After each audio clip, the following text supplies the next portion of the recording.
Je vous invite à ouvrir nos Bibles dans l'évangile de Marc.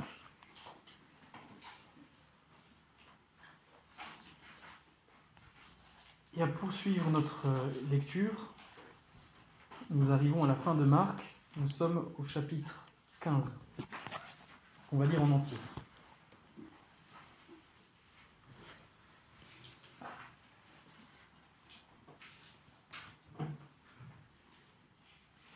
Dès le matin, les chefs des prêtres tinrent conseil avec les anciens, les spécialistes de la loi, et tout le Sanhédrin. Après avoir attaché Jésus, ils l'emmenèrent et le livrèrent à Pilate. Pilate l'interrogea. « Es-tu le roi des Juifs ?» Et Jésus lui répondit, « Tu le dis. » Les chefs des prêtres portaient contre lui beaucoup d'accusations. Et Pilate l'interrogea de nouveau. « Ne réponds-tu rien ? Vois tous les témoignages qu'il porte contre toi. » Mais Jésus ne répondit plus rien, ce qui étonna Pilate. À chaque fête, il relâchait un prisonnier, celui que le peuple réclamait. Il y avait en prison le dénommé Barabbas avec ses complices pour un meurtre qu'ils avaient commis lors d'une émeute. La foule se mit à demander à grands cris ce qu'il avait l'habitude de leur accorder. Pilate leur répondit, « Voulez-vous que je vous relâche le roi des Juifs ?» En effet, il savait que c'était par jalousie que les chefs des prêtres avaient fait arrêter Jésus. Cependant, les chefs des prêtres excitèrent la foule afin que Pilate leur relâche plutôt Barabbas. Pilate reprit la parole et leur dit, « Que voulez-vous donc que je fasse de celui que vous appelez le roi des Juifs ?» Ils crièrent de nouveau, « Crucifie-le !» « Quel mal a-t-il fait ?» dit Pilate. Ils crièrent encore plus fort, « Crucifie-le !» Voulant satisfaire la foule, Pilate leur relâcha Barabbas, et après avoir fait fouetter Jésus, il le livra à la crucifixion. Les soldats conduisirent Jésus à l'intérieur de la cour, c'est-à-dire dans le prétoire, et ils rassemblèrent toute la troupe. Ils lui mirent un habit pourpre et posèrent sur sa tête une couronne d'épines qu'ils avaient tressée. Puis ils se mirent à le saluer. « Salut, roi des Juifs !» Ils lui frappaient la tête avec un roseau, crachaient sur lui et se mettaient à genoux pour se prosterner devant lui. Après s'être ainsi moqués de lui, ils lui enlevèrent l'habit pourpre, lui remirent ses vêtements et l'emmenèrent pour le crucifier. Ils forcèrent un passant qui revenait des champs à porter la croix de Jésus. C'était Simon de Cyrène, le père d'Alexandre et de Rufus. Ils conduisirent Jésus à l'endroit appelé Golgotha, ce qui signifie « lieu du crâne ». Ils lui donnèrent du vin mêlé de myrrhe, mais il ne le prit pas. Ils le crucifièrent, puis ils se partagèrent ses vêtements en tirant au sort pour savoir ce que chacun aurait. C'était 9h du matin quand ils le crucifièrent. L'inscription, indiquant le motif de sa condamnation, portait ces mots, « Le roi des Juifs ». Ils crucifièrent avec lui 2 brigands, l'un à sa droite et l'autre à sa gauche. Ainsi fut accompli ce que dit l'Écriture, il a été compté parmi les criminels. Les passants l'insultaient et secouaient la tête en disant « Hé, toi qui détruis le temple et qui le reconstruis en 3 jours, sauve-toi toi-même, descends de la croix. » Les chefs des prêtres, avec les spécialistes de la loi, se moquaient aussi entre eux et disaient « Il en a sauvé d'autres et il ne peut pas se sauver lui-même. » Que le Messie, le roi d'Israël, descende maintenant de la croix afin que nous voyions et que nous croyions. Ceux qui étaient crucifiés avec lui l'insultaient aussi. À midi, il y eut des ténèbres sur tout le pays, jusqu'à 3h de l'après-midi. Et à 3h de l'après-midi, Jésus s'écria d'une voix forte, « Eloi, Eloi, lama sabachthani », ce qui signifie « Mon Dieu, pourquoi m'as-tu abandonné ?» Quelques-uns de ceux qui étaient là, après l'avoir entendu, disaient « Voici qu'il appelle Élie ». Et l'un d'eux courut remplir une éponge de vinaigre, il la fixa à un roseau et lui donna à boire, en disant « Laissez donc, voyons si Élie viendra le descendre de là. » Cependant Jésus poussa un grand cri et expira. Le voile du temple se déchira en 2, depuis le haut jusqu'en bas. Quand l'officier romain qui se tenait en face de Jésus entendit son cri et le vit expirer de cette manière, il dit « Cet homme était vraiment le Fils de Dieu. » Il y avait aussi des femmes qui regardaient de loin. Parmi elles était Marie de Magdala, Marie mère de Jacques, le jeune, et de Josès, ainsi que Salomé, qui le suivaient et le servaient lorsqu'il était en Galilée. Et beaucoup d'autres femmes qui étaient aussi montées avec lui à Jérusalem. Le soir venu, comme c'était le jour de la préparation, c'est-à-dire la veille du sabbat, Joseph d'Arimathée arriva. C'était un membre éminent du conseil qui attendait lui aussi le royaume de Dieu. Il osa se rendre vers Pilate pour demander le corps de Jésus. Pilate s'étonna qu'il soit déjà mort. Il fit venir l'officier et lui demanda si Jésus était mort depuis longtemps. Une fois renseigné par l'officier, il fit remettre le corps à Joseph. Joseph acheta un drap de lin, descendit Jésus de la croix, l'enveloppa dans le drap de lin et le déposa dans un tombeau taillé dans la roche. Puis il roula une pierre à l'entrée du tombeau. Marie de Magdala et Marie, la mère de Joseph, regardaient où l'on déposait Jésus. Ici s'arrête notre lecture. Nous arrivons à la fin de l'évangile de Marc. On est presque au sommet du récit, ou peut-être au sommet du récit, dans cette partie des évangiles qu'on nomme la passion du Christ. Parce que la Bible nous dit, le reste du Nouveau Testament nous dit, que c'est à ce moment-là, c'est en mourant sur cette croix, en acceptant cette croix, que Jésus prouve combien il nous aime.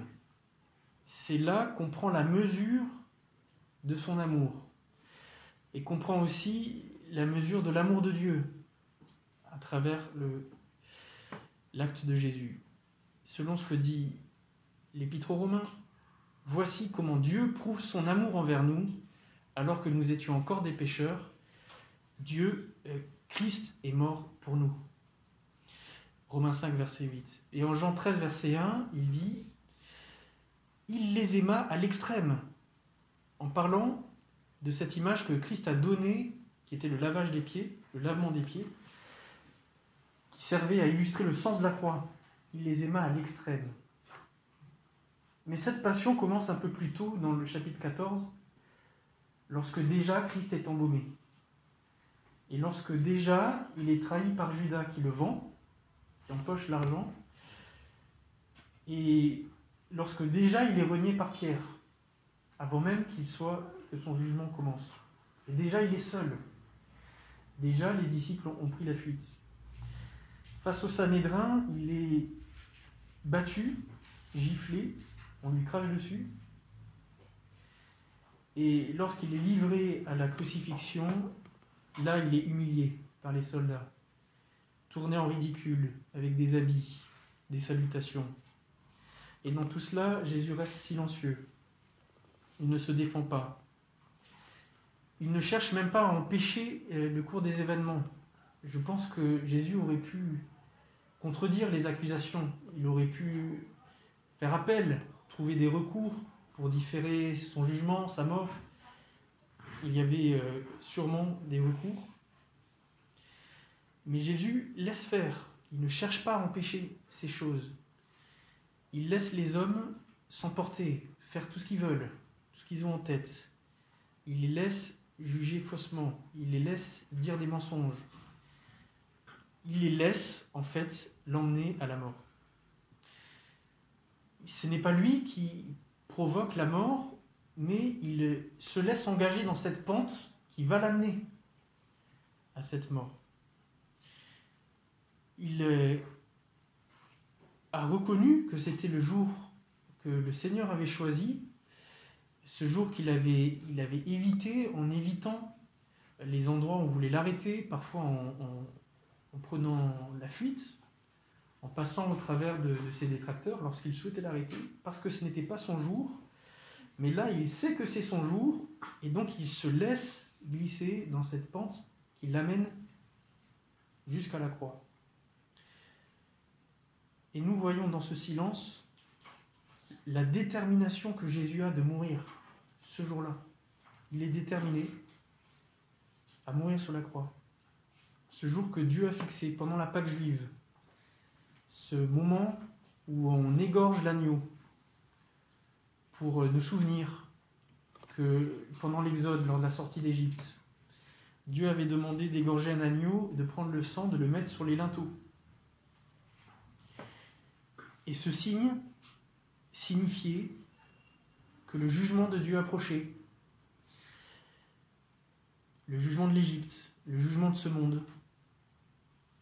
Et ce signe disait « J'ai foi en Dieu, j'ai foi qu'il juge le monde, et je manifeste ma foi en obéissant à son commandement qui consistait à mettre ce sang sur les linteaux. » Et en mettant ce sang sur les linteaux, Dieu promettait que lorsque l'ange de la mort passait, il verrait le sang et il passait outre les maisons. Et le jugement et la maison étaient épargnés et tous ceux qui étaient dedans étaient épargnés. Dieu avait prévu ça. La mort du Christ le jour de la Pâque. Et cette mort, elle n'a pas beaucoup de sens au vu de tout ce qu'on a parcouru jusqu'à maintenant. On a vu le contexte du monde juif, les Sadducéens, les Romains, l'attente d'Israël, etc.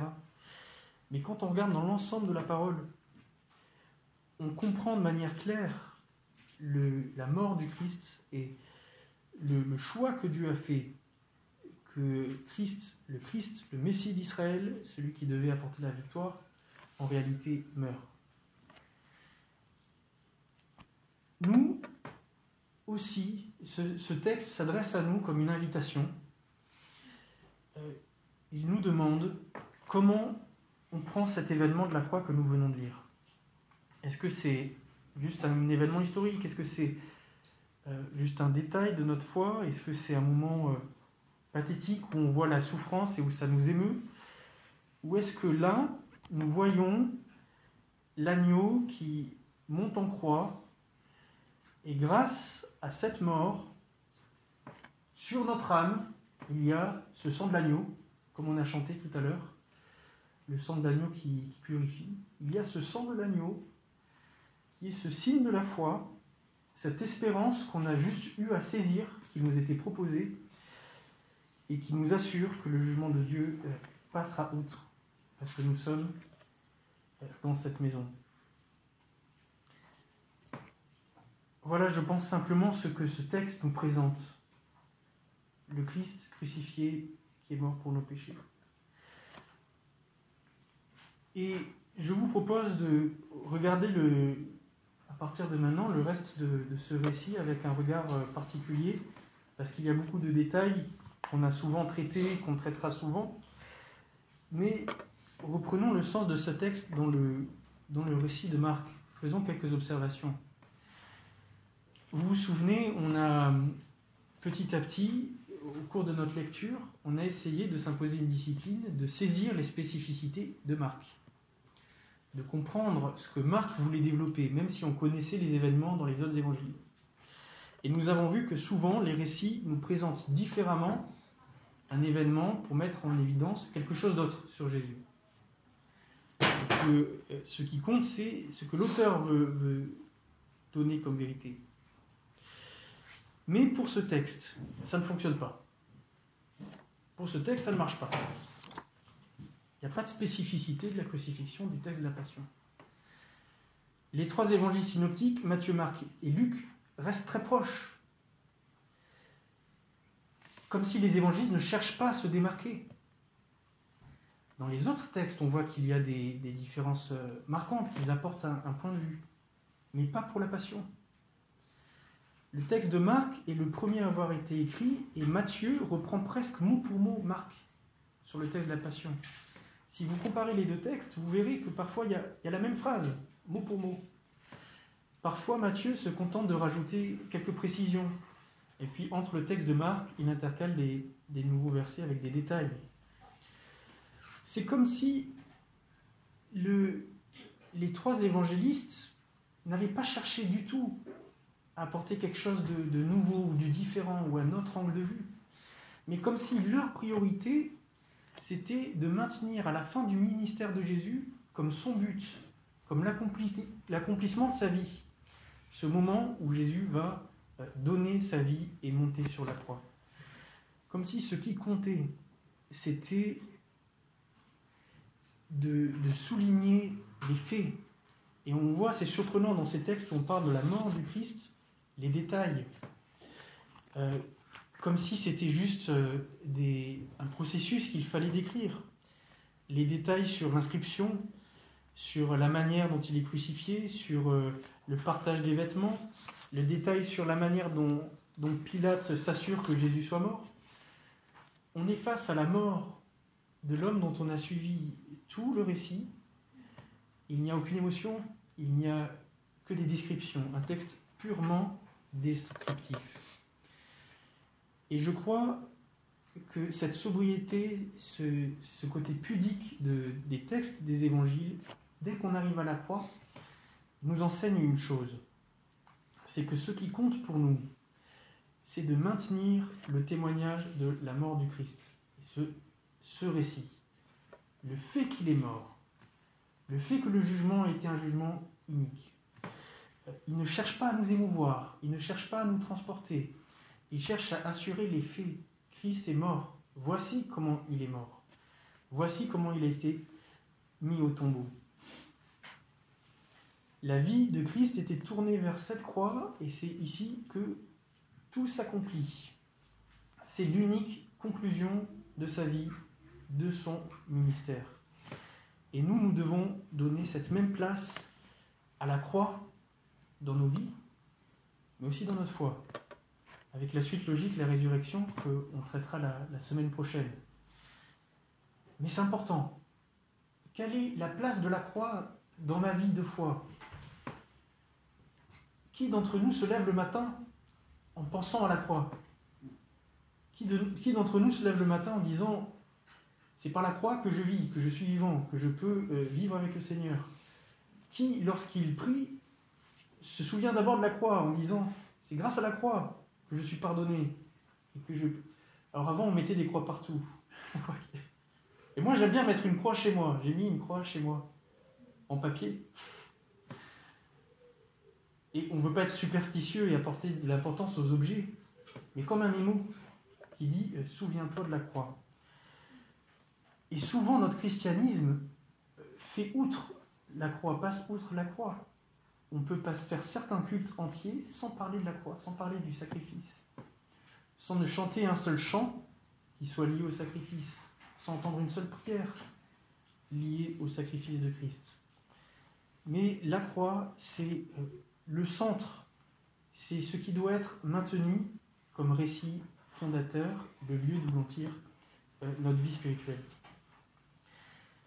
Et je voudrais passer sur un détail sur notre culture. Le christianisme classique a parlé de la passion dans les arts, dans la peinture, dans les chansons, dans l'opéra. Et la passion, c'était une œuvre, un sujet d'art, d'esthétique. Et le texte que nous voyons là ne cherche pas à mettre en valeur quelque chose d'esthétique. Mais ça, c'est plutôt la culture catholique. Mais nous, comme protestants, nous avons une autre culture qui cherche plutôt à concentrer notre attention sur l'émotion que l'on ressent en contemplant la passion. C'est ce qu'on trouve dans la plupart des films Jésus, qui sont la plupart des films protestants. Et dans ces films Jésus, on essaie de nous faire revivre ce temps. Comme si, pour nous faire sentir la douleur, la tristesse du moment. Comme si, par la profondeur de notre émotion, je pouvais comprendre la profondeur de l'œuvre que Dieu a fait à la croix. Alors que ça n'a rien à voir. Ici, dans le texte que nous avons des faits, Jésus qui meurt. Et la profondeur de l'œuvre que Dieu fait à la croix est invisible. Elle n'apparaît pas dans le texte. Le reste du Nouveau Testament nous l'explique. Et cette profondeur-là, je ne peux pas la saisir avec mes émotions. Elle n'est pas proportionnelle à mon émotion en voyant le Christ mourir.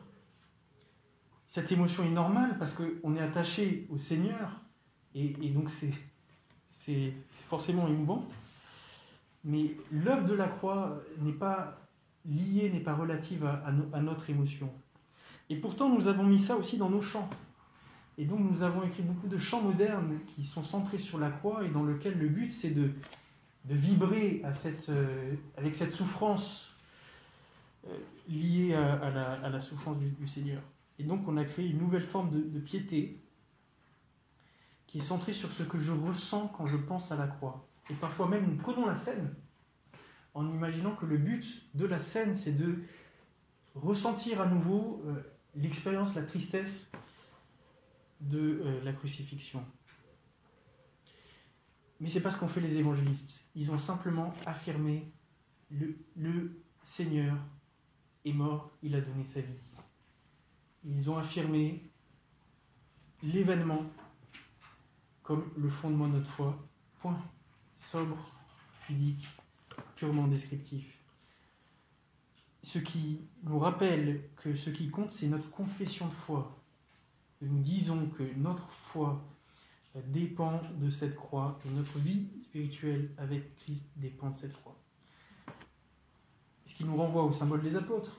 Je crois en Jésus-Christ, son Fils, notre Seigneur, qui fut conçu du Saint-Esprit, qui est né de la Vierge Marie, qui a souffert sous Ponce Pilate, qui est mort, qui a été mis au tombeau, qui est vraiment mort, et le troisième jour, il est ressuscité des morts. Ce qui compte, c'est de continuer de confesser, de maintenir le témoignage de la foi, de notre confession de foi sur la croix, et de maintenir la prédication de la croix. Voici ce que disaient les apôtres dans Galates. Dès que Paul devait rappeler aux gens qui se trompaient sur la foi chrétienne, qui s'égaraient, il leur rappelait la croix. Qui vous a fasciné, vous, aux yeux de qui Jésus-Christ a été dépeint comme crucifié? Galates 3, verset 1. Nous prêchons un Messie crucifié. Scandale pour les Juifs et folie pour les non-Juifs. 1 Corinthiens 1, verset 23. Cette croix, puissance de Dieu et sagesse de Dieu. 1 Corinthiens 1, verset 24. Maintenir la croix comme notre prédication, le sujet de notre prédication, et puis comme le contenu de notre foi. Je voudrais prendre 1 ou 2 minutes pour nous attarder sur cette œuvre qui a été faite à la croix, en dehors de ce que nous dit ce texte, en nous émancipant un peu de ce texte de Marc. Cette œuvre qui a été faite et qui est invisible, qu'on ne voit pas, mais que le reste de la Bible nous apprend. Souvenez-vous que dans l'évangile de Marc, on a vu plusieurs thèmes surgir. Des thèmes très liés au contexte, le thème du temple, du fils du David, du Messie, mais aussi des thèmes beaucoup plus universels. Dans Marc 4 et 5, on a vu que le Fils de l'homme a autorité sur la création et sur les éléments. On a vu qu'il a autorité sur les puissances démoniaques et qu'il a aussi autorité sur l'empire de la mort, qui s'exprime d'abord dans la maladie. Autorité sur les éléments, sur la mort, sur les puissances spirituelles. Mais que Jésus est aussi présenté comme le maître de la loi divine. Marc 2, verset 28, le Fils de l'homme est le Seigneur du sabbat. Et ce Seigneur qui a une autorité sur toute chose, sur l'ensemble du créé, lorsqu'il arrive à la fin, mener son dernier combat, ne se préoccupe pas de l'attente de ses contemporains, l'attente politique simple d'Israël, mais il va chercher à régler les problèmes qui concernent la totalité de l'humanité. Ceux dont il nous est parlé au commencement de la création, c'est-à-dire l'existence du mal, l'existence de la mort. Souvenez-vous, Dieu a dit à Adam, tu es poussière, tu retourneras à la poussière. Ça, c'est un gros problème. C'est un problème qui nous préoccupe aussi. Pourquoi le mal existe? Pourquoi la maladie existe? Pourquoi Satan existe? Pourquoi dans le jardin d'Éden, il y a déjà un serpent? Et en mourant à la croix, Jésus va mener ce combat en mourant. Un combat qu'on ne voit pas et dont le reste de la Bible nous parle. Il va faire quelque chose qui maintenant est devenu une idée commune dans le monde occidental, qui a pris dans l'imaginaire collectif, mais qui n'existait pas avant, qui vient du christianisme. Il s'est laissé vaincre, il s'est laissé mourir, il s'est donné à la mort pour vaincre son ennemi de l'intérieur. Il s'est laissé dominer par la mort, il a laissé la mort gagner pour la vaincre de l'intérieur. Et Acte 2, verset 24 nous dit « Il n'était pas possible que Jésus fût retenu par elle. » Hébreux 2, verset 14 nous dit qu'il a anéanti celui qui a la puissance de la mort. Romains 6, verset 9 nous dit que la mort n'a plus de pouvoir sur Christ, une fois que Christ est ressuscité. Il s'est laissé dominer par l'ennemi pour le vaincre de l'intérieur. Colossiens 2, verset 15. Il a dépouillé les dominations et les autorités et les a livrées publiquement en spectacle en triomphant d'elles par la croix. Les puissances spirituelles ont été dépouillées. Mais plus encore que de dépouiller Satan, vaincre la mort, il a vaincu le mal qui agit en nous. Cette puissance qui nous domine, dont on a parlé, et qui est la puissance du péché, de laquelle nous étions esclaves. Et l'homme est esclave du péché. Il a en lui cette force qui le pousse à faire le mal et contre laquelle il ne peut pas lutter. Et il cède toujours. Dès le ventre de sa mère, il est pécheur. Mais Paul, notamment dans l'Épître aux Romains, explique en long et en large qu'à la croix, Jésus a brisé ce pouvoir sur l'homme, cette puissance en lui qui le pousse à faire le mal. Ce pouvoir, ces chaînes ont été brisées. De sorte qu'il dit ensuite, ne vous laissez plus asservir, choisissez le bien. Comme si, avant la croix, l'homme n'est pas libre de choisir, et puis après, grâce à la croix, désormais nous pouvons choisir entre le bien et le mal. Jésus n'est pas seulement mort pour nos péchés à la croix. Il a mené un combat qui a un retentissement, qui va bien au-delà, qui est invisible, que nous ne pouvons pas vraiment mesurer, que nous avons du mal à décrire. Mais un combat qui a des répercussions dans la totalité du monde créé. Et je disais tout à l'heure que en venant sur le chemin, je pensais aux écologistes, qui... tout ça pour dire à quel point la croix a des conséquences qu'on ne peut pas compter, innombrables. Et les écolos espèrent le royaume de Dieu. Ils espèrent une nature réconciliée avec l'homme. Adam était écolo. Adam vivait en communion avec la nature. Et puis suite à la chute de l'homme, suite à l'entrée du péché dans le monde, l'homme fait de l'animal son repas. Les animaux se dévorent entre eux. Et Caïn, qui est le premier à être banni, à cause du péché, est le premier à construire les villes. Il y a dans ce problème écologique plus qu'un problème politique ou industriel.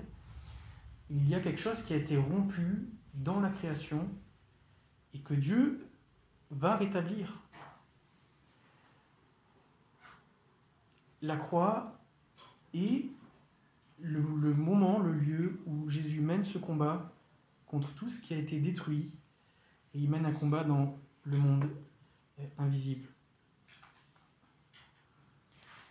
Je voudrais terminer en parlant simplement de ce que la croix doit provoquer chez nous aussi, dans notre mentalité, dans nos valeurs.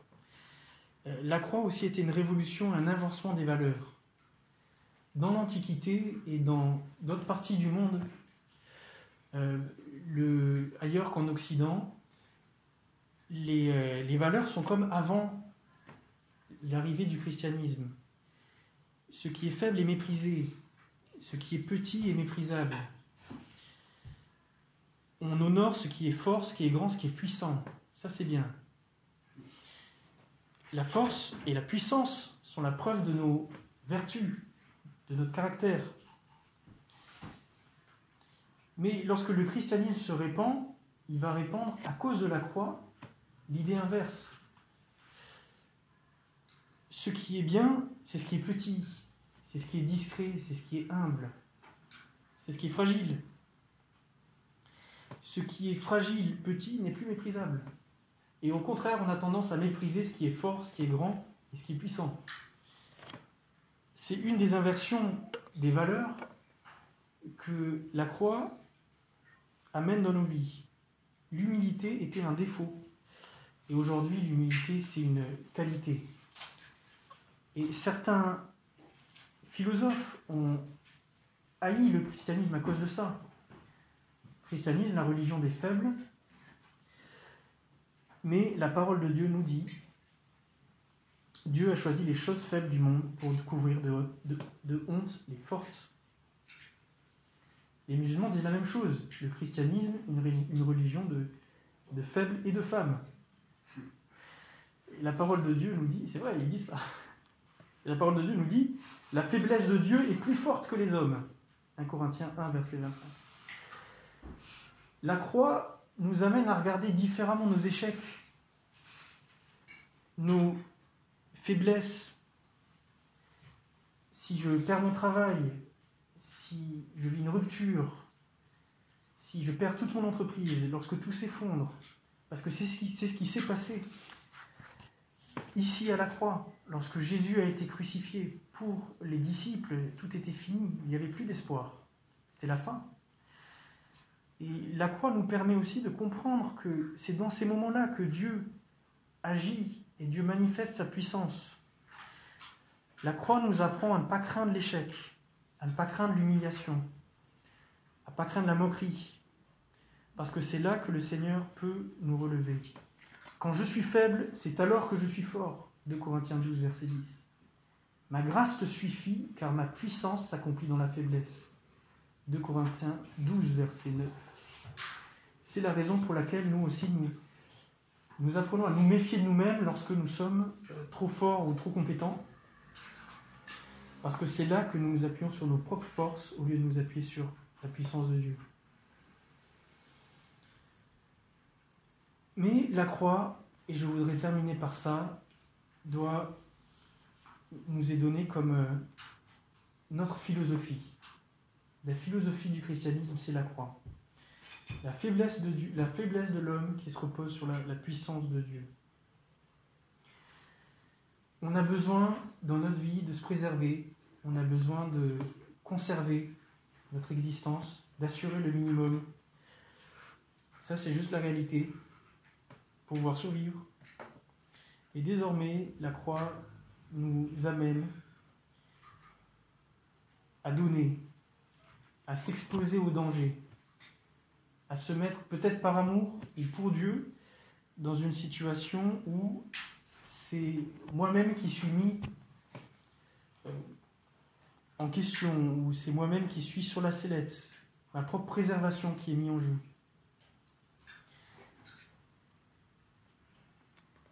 La croix nous dit de bannir la peur, de ne pas craindre pour sa vie et de marcher par la foi. Et je crois que c'est sur ça que je voudrais finir. C'est que la croix doit rester notre philosophie en tant qu'Église. Qui est-ce qui défend l'Église? Est-ce que c'est l'épée? Est-ce que c'est l'État? Est-ce que c'est notre puissance financière? Est-ce que c'est notre sagesse, notre respectabilité? Est-ce que nous nous protégeons des attaques du monde par notre intelligence? Ou par notre force? Ou par notre ruse? Non. Le Seigneur ne s'est pas défendu. Il a accepté et la moquerie, la persécution et la mort. Il a accepté la croix.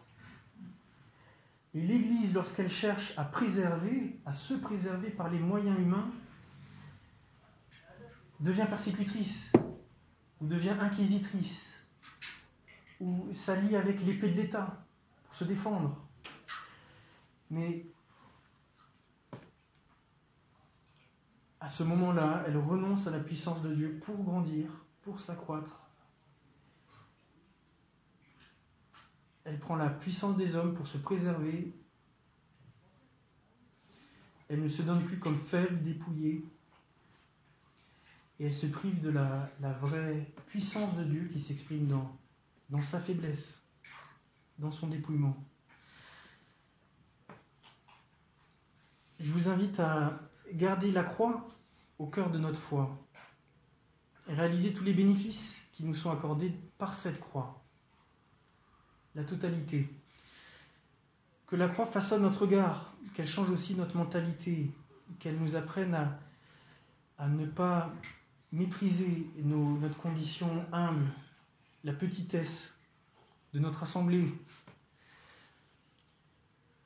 à compter sur les forces que Dieu donne. Que la croix soit notre seule fierté, même que la croix soit notre étendard, comme dit le cantique. Ne nous appuyons pas sur la puissance des hommes. Appuyons-nous toujours sur la puissance de Dieu, en acceptant nos faiblesses, nos fragilités et tout notre parcours comme un chemin de croix à la suite du Seigneur.